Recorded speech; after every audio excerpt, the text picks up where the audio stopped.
नमस्कार दोस्तों, मैं रश्मि द्विवेदी प्यारी टेल्स में आपका बहुत बहुत स्वागत करती हूँ। दोस्तों, आज मैं आपके सामने हाजिर हुई हूँ मुंशी प्रेमचंद की ही एक और कहानी लेकर, पूर्व संस्कार। कहानी आपको पसंद आए तो कृपया वीडियो को लाइक कर दीजिएगा, चैनल को सब्सक्राइब ज़रूर कर लीजिएगा। तो शुरू करते हैं आज की कहानी, पूर्व संस्कार। सज्जनों के हिस्से में भौतिक उन्नति कभी भूल कर ही आती है। राम टहल विलासी, दुर्व्यसनी, चरित्रहीन आदमी थे, पर सांसारिक व्यवहारों में चतुर, सूद ब्याज के मामले में दक्ष और मुकदमे अदालत में कुशल थे। उनका धन बढ़ता जाता था, सभी उनके आसामी थे। उधर उन्हीं के छोटे भाई शिव टहल साधु भक्त, धर्मपरायण और परोपकारी जीव थे। उनका धन घटता जाता था। उनके द्वार पर दो चार अतिथि बने रहते थे। बड़े भाई का सारे मोहल्ले पर दबाव था। जितने नीच श्रेणी के आदमी थे, उनका हुक्म पाते ही फौरन उनका काम करते थे। उनके घर की मरम्मत बेगार में हो जाती। ऋणी कुंजड़े साग भाजी भेंट में दे जाते। ऋणी ग्वाला उन्हें बाजार भाव से डेढ़ा दूध देता। छोटे भाई का किसी पर रोब न था। साधु संत आते और इच्छापूर्ण भोजन करके अपनी राह लेते।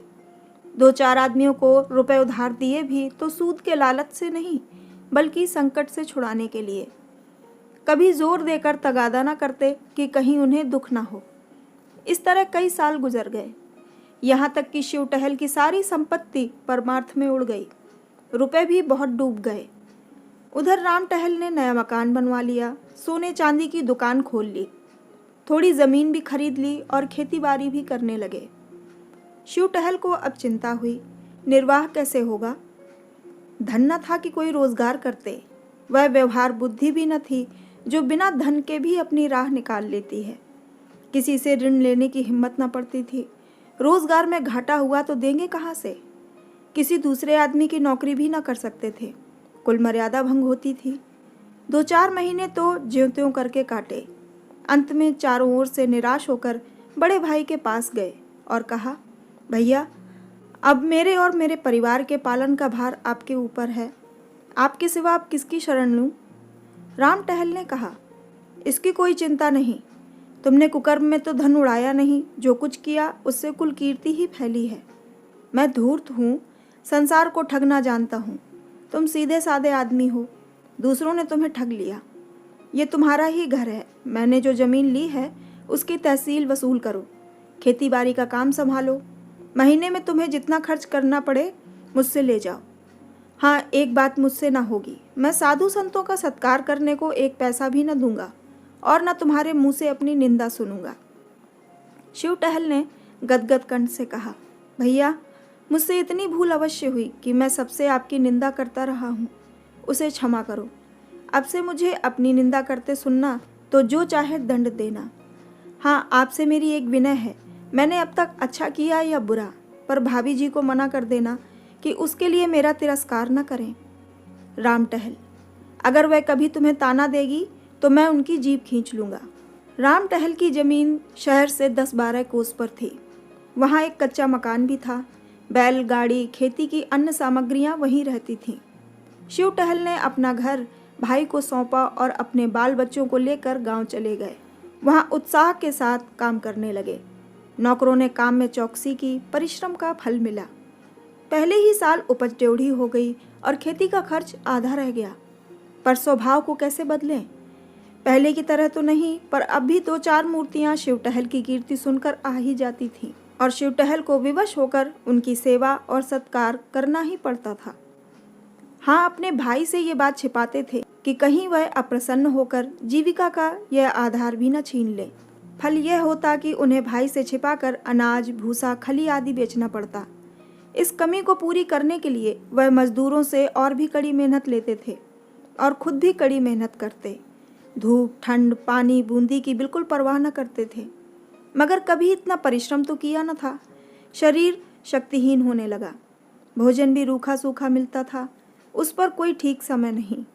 कभी दोपहर को खाया, कभी तीसरे पहर। कभी प्यास लगी तो तालाब का पानी पी लिया। दुर्बलता रोग का पूर्व रूप है। बीमार पड़ गए। देहात में दवा दारू का सुभीता न था। भोजन में भी कुपथ्य करना पड़ता था। रोग ने जड़ पकड़ ली। ज्वर ने प्लीहा का रूप धारण किया और प्लीहा ने 6 महीने में काम तमाम कर दिया। राम टहल ने ये शोक समाचार सुना तो उन्हें बड़ा दुख हुआ। इन 3 वर्षों में उन्हें एक पैसे का नाज नहीं लेना पड़ा। गुड़, घी, भूसा, चारा, उपले, ईंधन सब गांव से चला आता था। बहुत रोए, पछतावा हुआ कि मैंने भाई की दवा दर्पण की कोई फिक्र नहीं की, अपने स्वार्थ की चिंता में उसे भूल गया। लेकिन मैं क्या जानता था कि मलेरिया का ज्वर प्राणघातक ही होगा, नहीं तो यथाशक्ति अवश्य इलाज करता। भगवान की यही इच्छा थी, फिर मेरा क्या वश। अब कोई खेती को संभालने वाला न था। इधर राम टहल को खेती का मजा मिल गया था, उस पर विलासिता ने उनका स्वास्थ्य भी नष्ट कर डाला था। अब वह देहात के स्वच्छ जलवायु में रहना चाहते थे। निश्चय किया कि खुद ही गांव में जाकर खेतीबाड़ी करूं। लड़का जवान हो गया था, शहर का लेन देन उसे सौंपा और देहात चले आए। यहाँ उनका समय और चित्त विशेषकर गौओं की देखभाल में लगता था। उनके पास एक जमुनापारी बड़ी रास की गाय थी। उसे कई साल हुए बड़े शौक से खरीदा था। दूध खूब देती थी और सीधी वह इतनी कि बच्चा भी सींग पकड़ ले तो न बोलती। वह इन दिनों गाभिन थी। उसे बहुत प्यार करते थे। शाम सवेरे उसकी पीठ सहलाते, अपने हाथों से नाच खिलाते। कई आदमी उसके डेढ़े दाम देते थे, पर राम टहल ने ना बेची।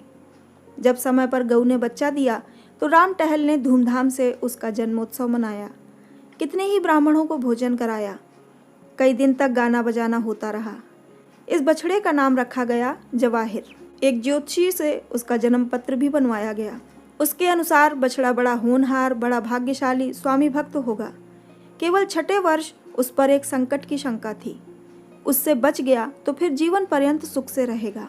बछड़ा श्वेत वर्ण था। उसके माथे पर एक लाल तिलक था। आंखें कजरी थीं। स्वरूप का अत्यंत मनोहर और हाथ पांव का सुडौल था। दिन भर कलोलें किया करता। राम टहल का चित्त उसे छलांगे भरते देखकर प्रफुल्लित हो जाता था। वह उनसे इतना हिलमिल गया कि उनके पीछे पीछे कुत्ते की भांति दौड़ा करता था। जब वह शाम और सुबह को अपनी खाट पर बैठकर असामियों से बातचीत करने लगते तो जवाहिर उनके पास खड़ा होकर उनके हाथ या पांव को चाटता था। वह प्यार से उसकी पीठ पर हाथ फेरने लगते तो उसकी पूंछ खड़ी हो जाती और आंखें हृदय के उल्लास से चमकने लगतीं। राम टहल को भी उससे इतना स्नेह था कि जब तक वह उनके सामने चौके में न बैठा हो, भोजन में स्वाद न मिलता। वह उसे बहुधा गोद में चिपटा लिया करते। उसके लिए चांदी का हार, रेशमी फूल, चांदी की झांझें बनवाई। एक आदमी उसे नित्य नहलाता और झाड़ता पोंछता रहता था। जब कभी वह किसी काम से दूसरे गांव में चले जाते तो उन्हें घोड़े पर आते देखकर जवाहिर कुलेले मारता हुआ उनके पास पहुंच जाता और उनके पैरों को चाटने लगता। पशु और मनुष्य में ये पिता पुत्र सा प्रेम देखकर लोग चकित हो जाते। जवाहिर की अवस्था 2.5 वर्ष की हुई। राम टहल ने उसे अपनी सवारी की बहली के लिए निकालने का निश्चय किया। वह अब बछड़े से बैल हो गया था। उसका ऊंचा डील, गठे हुए अंग, सुदृढ़ मांसपेशियां, गर्दन के ऊपर ऊंचा डील, चौड़ी छाती और मस्तानी चाल थी। ऐसा दर्शनीय बैल सारे इलाके में न था। बड़ी मुश्किल से उसका बांधा मिला, पर देखने वाले साफ कहते थे कि जोड़ नहीं मिला। रुपए आपने बहुत खर्च किए हैं, पर कहाँ जवाहिर और कहाँ ये, कहाँ लैंप और कहाँ दीपक। पर कुतूहल की बात यह थी कि जवाहिर को कोई गाड़ीवान हाँकता तो वह आगे पैर न उठाता, गर्दन हिला हिला कर रह जाता। मगर जब राम टहल आप पगहा हाथ में ले लेते और एक बार चुमकार कर कहते चलो बेटा, तो जवाहिर उन्मत्त होकर गाड़ी को ले उड़ता। 2-2 कोस तक बिना रुके एक ही सांस में दौड़ता चला जाता। घोड़े भी उसका मुकाबला न कर सकते। एक दिन संध्या समय जब जवाहिर नान में खली और भूसा खा रहा था और राम टहल उसके पास खड़े उसकी मक्खियां उड़ा रहे थे, एक साधु महात्मा आकर द्वार पर खड़े हो गए। राम टहल ने अविनयपूर्ण भाव से कहा, यहाँ क्यों खड़े हो महाराज, आगे जाओ। साधु, कुछ नहीं बाबा, इसी बैल को देख रहा हूँ। मैंने ऐसा सुंदर बैल नहीं देखा। राम टहल ध्यान देकर, घरी का बछड़ा है। साधु, साक्षात देव रूप है। ये कहकर महात्मा जी जवाहिर के निकट गए और उसके खुर चूमने लगे। राम टहल, आपका शुभागमन कहाँ से हुआ? आज यहीं विश्राम कीजिए तो बड़ी दया हो। साधु, नहीं बाबा, क्षमा करो, मुझे आवश्यक कार्य से रेलगाड़ी पर सवार होना है। रातों रात चला जाऊंगा, ठहरने से विलंब होगा। राम टहल, तो फिर और कभी दर्शन होंगे? साधु, हाँ, तीर्थ यात्रा से 3 वर्ष में लौटकर इधर से फिर जाना होगा। तब आपकी इच्छा होगी तो ठहर जाऊंगा। आप बड़े भाग्यशाली पुरुष हैं कि आपको ऐसे देव रूप नंदी की सेवा का अवसर मिल रहा है। इन्हें पशु न समझिए, ये कोई महान आत्मा है। इन्हें कष्ट न दीजिएगा, इन्हें कभी फूल से भी न मारिएगा। ये कहकर साधु ने फिर जवाहिर के चरणों पर शीश नवाया और चले गए। उस दिन से जवाहिर की और भी खातिर होने लगी। वह पशु से देवता हो गया। राम टहल उसे पहले रसोई के सब पदार्थ खिलाकर तब आप भोजन करते। प्रातःकाल उठकर उसके दर्शन करते, यहाँ तक कि वह उसे अपनी बहली में भी न जोतना चाहते। लेकिन जब उनको कहीं जाना होता और बहली बाहर निकाली जाती तो जवाहिर उसमें जुतने के लिए इतना अधीर और उत्कंठित हो जाता, सिर हिला हिलाकर इस तरह अपनी उत्सुकता प्रकट करता कि राम टहल को विवश होकर उसे जोतना पड़ता। 2-1 बार वह दूसरी जोड़ी जोत कर चले तो जवाहिर को इतना दुख हुआ कि उसने दिन भर नांद में मुंह नहीं डाला। इसलिए वह अब बिना किसी विशेष कार्य के कहीं जाते ही न थे। उनकी ये श्रद्धा देखकर गांव के अन्य लोगों ने भी जवाहिर को अन्न ग्रास देना शुरू किया। सुबह उसके दर्शन करने तो प्रायः सभी आ जाते थे। इस प्रकार 3 साल और बीते। जवाहिर को 6ठा वर्ष लगा। राम टहल को ज्योतिषी की बात याद थी। भय हुआ कहीं उसकी भविष्यवाणी सत्य न हो। पशु चिकित्सा की पुस्तकें मंगाकर पढ़ी, पशु चिकित्सक से मिले और कई औषधियां लाकर रखीं। जवाहिर को टीका लगवा दिया, कहीं नौकर उसे खराब चारा या गंदा पानी न खिला पिला दे। इस आशंका से वह अपने हाथों से उसे खोलने बांधने लगे। पशुशाला का फर्श पक्का करा दिया जिसमें कोई कीड़ा मकोड़ा न छिप सके। उसे नित्य प्रति खूब धुलवाते भी थे। संध्या हो गई थी। राम टहल नांद के पास खड़े जवाहिर को खिला रहे थे कि इतने में सहसा वही साधु महात्मा आ निकले जिन्होंने आज से 3 वर्ष पहले दर्शन दिए थे। राम टहल उन्हें देखते ही पहचान गए। जाकर दंडवत की, कुशल समाचार पूछे और उनके भोजन का प्रबंध करने लगे। इतने में अकस्मात जवाहिर ने जोर से डकार ली और धम से भूमि पर गिर पड़ा। राम टहल दौड़े हुए उसके पास आए। उसकी आंखें पथरा रही थीं। पहले एक स्नेहपूर्ण दृष्टि उन पर डाली और चित हो गया। राम टहल घबराए हुए घर से दवाएं लेने दौड़े। कुछ समझ में न आया कि खड़े खड़े इसे क्या हो गया। जब वह घर में से दवाइयां लेकर निकले तब जवाहिर का अंत हो चुका था। राम टहल शायद अपने छोटे भाई की मृत्यु पर भी इतने शोकातुर न हुए थे। वह बार बार लोगों के रोकने पर भी दौड़ दौड़ कर जवाहिर के शव के पास जाते और उससे लिपट कर रोते। रात उन्होंने रो रो कर काटी। उसकी सूरत आंखों से न उतरती थी। रह रह कर हृदय में एक वेदना सी होती और शोक से विह्वल हो जाते। प्रातःकाल लाश उठाई गई, किंतु राम टहल ने गांव की प्रथा के अनुसार उसे चमारों के हवाले नहीं किया। यथाविधि उसकी दाह क्रिया की, स्वयं आग दी, शास्त्रानुसार सब संस्कार किए। 13वें दिन गांव के ब्राह्मणों को भोजन कराया गया। उक्त साधु महात्मा को उन्होंने अब तक नहीं जाने दिया था। उनकी शांति देने वाली बातों से राम टहल को बड़ी सांत्वना मिलती थी। एक दिन राम टहल ने साधु से पूछा, महात्मा जी, कुछ समझ में नहीं आता कि जवाहिर को कौन सा रोग हुआ था। ज्योतिषी जी ने उसकी जन्म पत्र में लिखा था कि उसका 6ठा साल अच्छा ना होगा, लेकिन मैंने इस तरह किसी जानवर को मरते नहीं देखा। आप तो योगी हैं, ये रहस्य कुछ आपकी समझ में आता है? साधु, हाँ, कुछ थोड़ा थोड़ा समझता हूँ। राम टहल, कुछ मुझे भी बताइए, चित्त को धैर्य नहीं आता। साधु, वह उस जन्म का कोई सच्चरित्र साधु भक्त परोपकारी जीव था। उसने आपकी सारी संपत्ति धर्म कार्यों में उड़ा दी थी। आपके संबंधियों में ऐसा कोई सज्जन था? राम टहल, हाँ महाराज, था। साधु, उसने तुम्हें धोखा दिया, तुमसे विश्वासघात किया। तुमने उसे अपना कोई काम सौंपा था। वह तुम्हारी आंख बचाकर तुम्हारे धन से साधुजनों की सेवा सत्कार किया करता था। राम टहल, मुझे उस पर इतना संदेह नहीं होता। वह इतना सरल प्रकृति, इतना सच्चरित्र मनुष्य था कि बेईमानी करने का उसे कभी ध्यान भी नहीं आ सकता था। साधु, लेकिन उसने विश्वासघात अवश्य किया। अपने स्वार्थ के लिए नहीं, अतिथि सत्कार के लिए सही, पर था वह विश्वासघाती।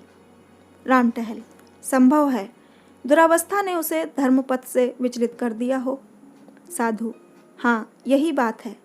उस प्राणी को स्वर्ग में स्थान देने का निश्चय किया गया, पर उसे विश्वासघात का प्रायश्चित करना आवश्यक था। उसने बेईमानी से तुम्हारा जितना धन हर लिया था, उसकी पूर्ति करने के लिए उसे तुम्हारे यहाँ पशु का जन्म दिया गया। ये निश्चय कर लिया गया कि 6 वर्ष में प्रायश्चित पूरा हो जाएगा। इतनी अवधि तक वह तुम्हारे यहाँ रहा। ज्यों ही अवधि पूरी हो गई त्यों ही उसकी आत्मा निष्पाप और निर्लिप्त होकर निर्वाण पद को प्राप्त हो गई। महात्मा जी तो दूसरे दिन विदा हो गए, लेकिन राम टहल के जीवन में उसी दिन से एक बड़ा परिवर्तन देख पड़ने लगा। उनकी चित्तवृत्ति बदल गई। दया और विवेक से हृदय परिपूर्ण हो गया। वह मन में सोचते, जब ऐसे धर्मात्मा प्राणी को जरा से विश्वासघात के लिए इतना कठोर दंड मिला तो मुझ जैसे कुकर्मी की क्या दुर्गति होगी। ये बात उनके ध्यान से कभी ना उतरती थी। तो दोस्तों, ये थी कहानी पूर्व संस्कार। आपको कैसी लगी कमेंट में हमें ज़रूर बताइएगा। चैनल को सब्सक्राइब करना ना भूलिएगा। मिलते हैं अगली कहानी में। धन्यवाद।